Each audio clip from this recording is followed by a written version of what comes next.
Assalamualaikum warahmatullahi wabarakatuh. Perkenalkan, nama saya Bisti Rahmah Dermawan dengan NIM 2005670, kelas 4A Pendidikan Bahasa Jepang, Fakultas Pendidikan Bahasa dan Sastra, Universitas Pendidikan Indonesia.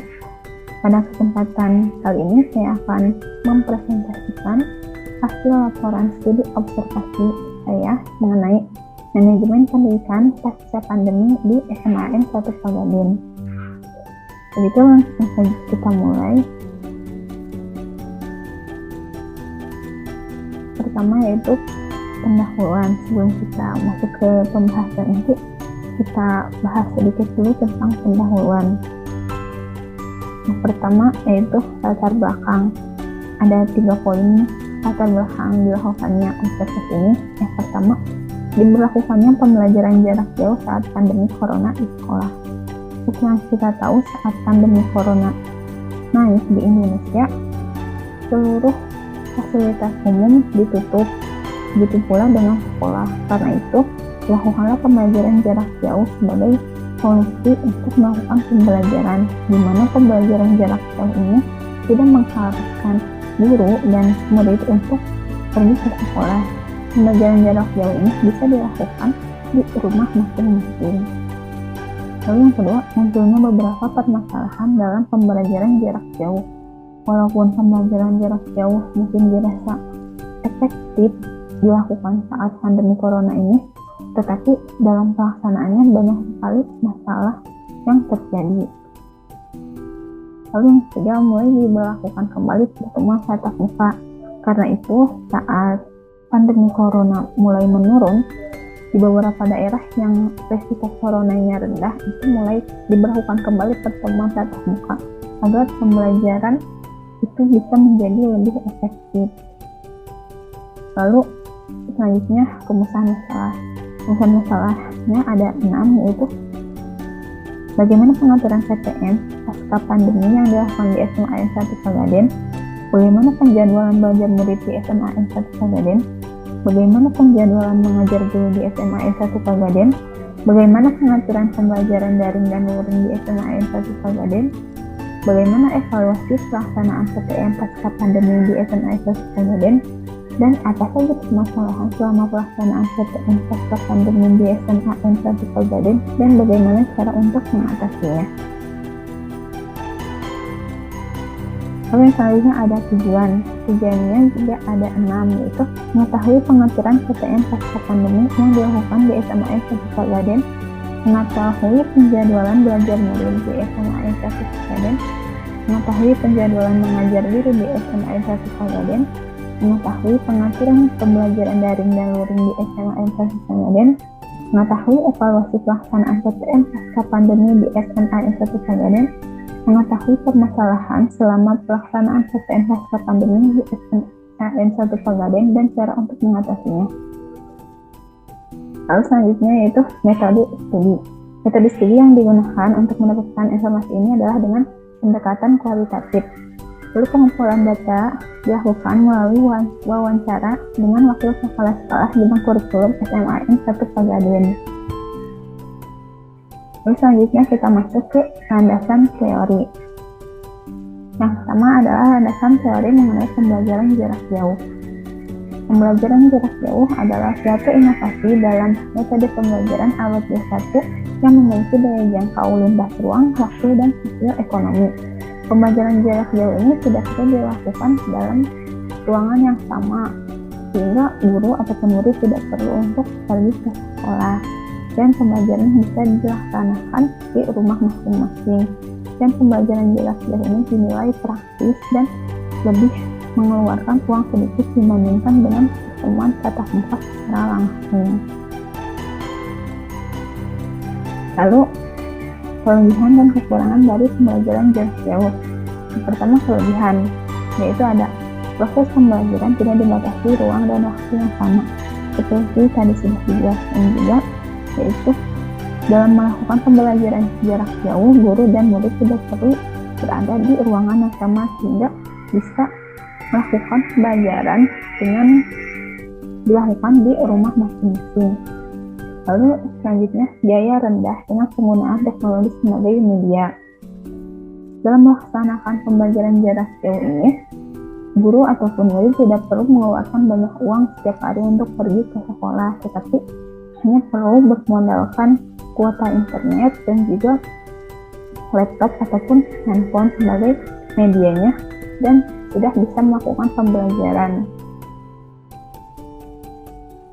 Misalnya adalah materi dikemas secara digital memudahkan peserta didik.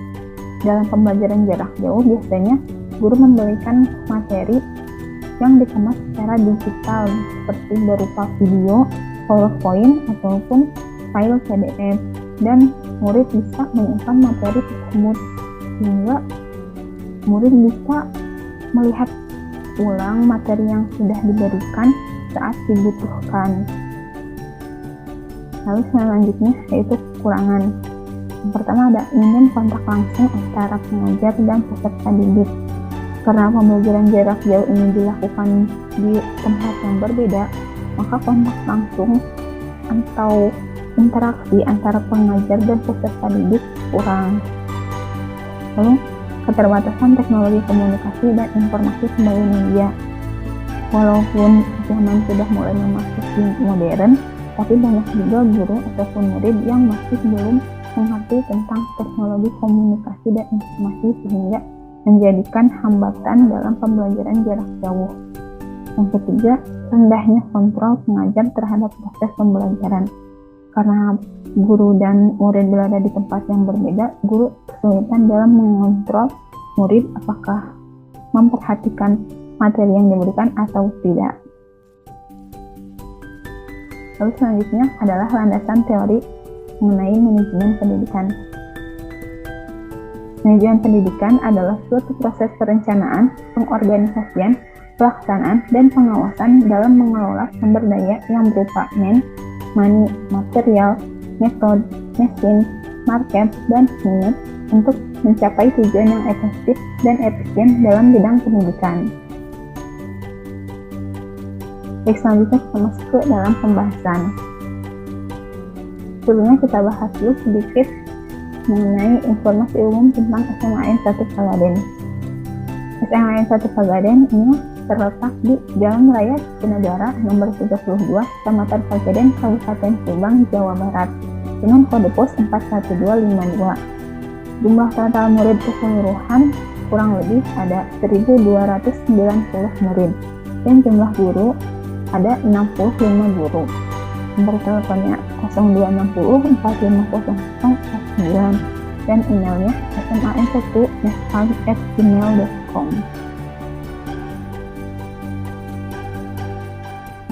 Jadi kita masuk ke pembahasan yang pertama, yaitu pengaturan pertemuan tatap muka yang dilaksanakan saat pasca pandemi. Berdasarkan surat edaran dari pemerintah, Kabupaten Subang masuk ke dalam golongan 3 risiko virus corona, yaitu daerah dengan zona risiko rendah kasus virus corona. Karena itu mulai diberlakukan sistem hibrid.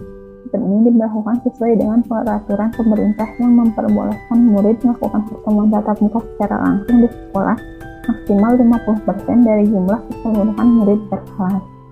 Karena SMAN 1 Sagaden ini masuk ke dalam Kabupaten Subang yang tergolong zona 3 risiko virus corona rendah, maka SMAN 1 Sagaden ini mulai melakukan pembelajaran tatap muka secara langsung kembali dengan melakukan sistem hibrid. Sistem hibrid ini merupakan sistem di mana hanya setengah dari siswa per kelas yang boleh melakukan tatap muka secara langsung di sekolah, sehingga setengah murid lagi itu belajar secara online di rumah. Terus selanjutnya penjadwalan belajar murid. SMAN 1 Sagaden membagi murid menjadi 2 sesi. Sekolah ini menggunakan urutan absensi per kelas sebagai acuan dalam membaginya. Kedua sesi ini saling bergantian melakukan pembelajaran tatap muka secara langsung di sekolah setiap minggu. SMAN 1 Sagaden ini memiliki jumlah kelas 36 dengan setiap angkatannya memiliki 12 kelas, 6 IPA dan 6 IPS setiap angkatannya.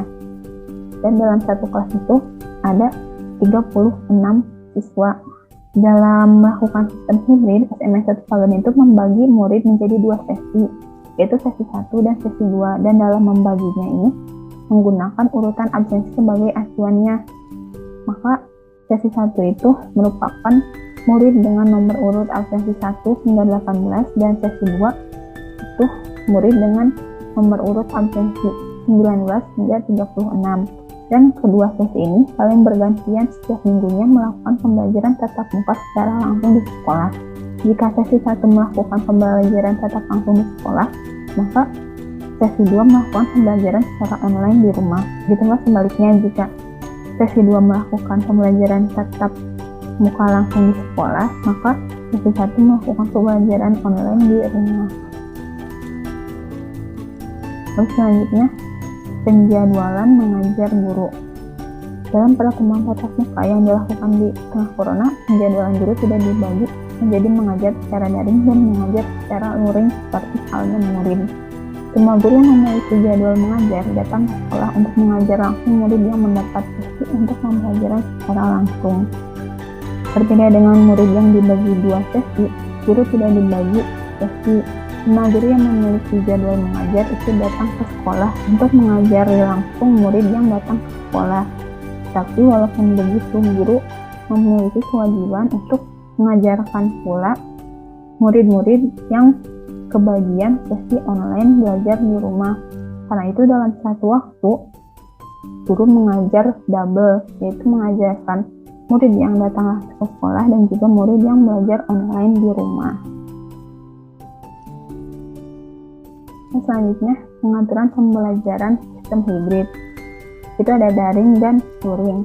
Daring dilakukan secara online di rumah masing-masing, dan luring dilakukan dengan tatap muka secara langsung di sekolah. Selanjutnya itu pengaturan pembelajaran tatap muka langsung di sekolah. Itu diantaranya pertama ada jumlah murid dibatasi hanya 50% per kelas. Itu yang sudah disampaikan juga sebelumnya, dalam pembelajaran tatap muka langsung pasca pandemi ini hanya memperbolehkan 50% murid per kelasnya. Karena itu, jika dalam satu kelas ada 36 murid, maka yang boleh datang ke sekolah itu hanya 18 murid per kelas. Lalu yang kedua, jam berada di sekolah dikurangi.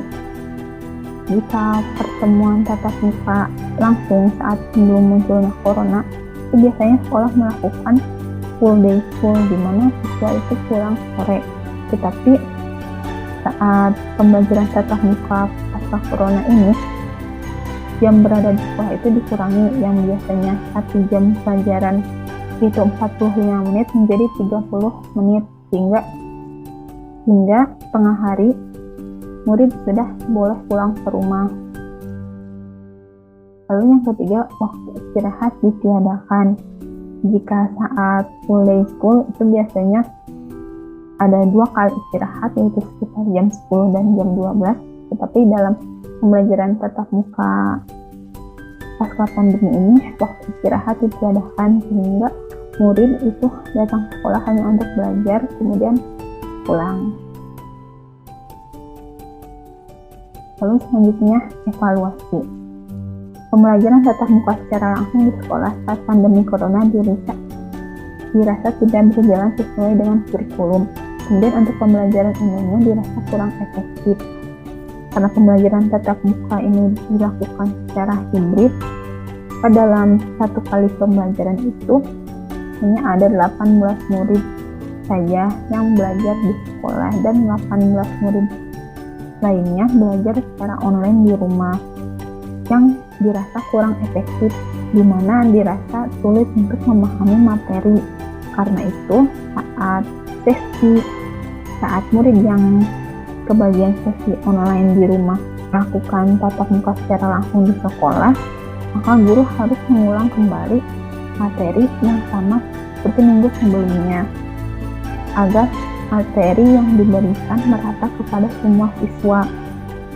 Karena itu dalam 2 minggu berturut-turut, guru memberikan materi yang sama. Karena itu waktu untuk memberikan materi menjadi berkurang, sehingga banyak materi yang tidak tersampaikan kepada murid. Selanjutnya yaitu permasalahan yang dirasakan saat sistem hibrid. Untuk yang daring itu guru sulit mengontrol murid, yang sudah disampaikan juga karena daring ini dilakukan oleh siswa di rumah masing-masing. Guru sulit untuk mengontrol muridnya apakah benar-benar memperhatikan materi yang disampaikan atau tidak. Lalu untuk permasalahan luring itu banyak materi yang tidak tersampaikan seperti yang sudah disampaikan sebelumnya. Karena dalam sistem hibrid ini dibagi menjadi 2 sesi, tiap minggunya bergantian, maka dalam 2 minggu berturut-turut itu guru memberikan materi yang sama agar materi merata ke semua murid. Karena itu banyak materi yang tidak tersampaikan karena waktunya yang kurang. Lalu selanjutnya penanganan masalah daring, yaitu yang pertama memberikan bantuan kepada murid. Saat daring ini banyak juga murid yang tidak memiliki kuota internet ataupun handphone untuk melakukan daring. Karena itu sekolah memberikan bantuan kepada murid, tapi tidak semua murid diberikan bantuan, hanya murid-murid yang benar-benar butuh bantuan saja yang diberikan bantuan. Lalu yang kedua, pendekatan guru kepada murid. Karena daring ini dilakukan oleh guru dan murid di tempat yang berbeda, hingga kurang interaksi. Karena itu guru harus melakukan pendekatan kepada murid dengan cara contohnya itu seperti mengobrol dengan muridnya. Lalu yang ketiga adalah melakukan home visit. Biasanya saat daring ini ada beberapa siswa juga yang tidak hadir dalam pembelajaran tanpa ada informasi. Dan biasanya jika terjadi berulang kali, guru akan melakukan home visit ke rumah murid yang bersangkutan agar mengetahui apa yang terjadi terhadap murid itu. Lalu yang selanjutnya yaitu penanganan masalah luring. Yang pertama, memberikan materi hanya secara garis besar saja. Karena materi yang harus disampaikan banyak sedangkan waktunya sedikit, maka materi yang diberikan itu hanya secara garis besarnya saja agar semua materi bisa tersampaikan. Lalu yang kedua, murid mempelajari sendiri materi yang terlewat.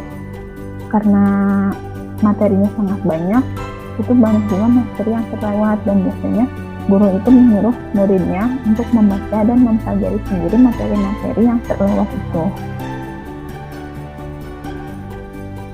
Terus selanjutnya adalah penutup. Kesimpulan, pembelajaran jarak jauh dilakukan sebagai alternatif untuk melakukan pembelajaran di tengah corona.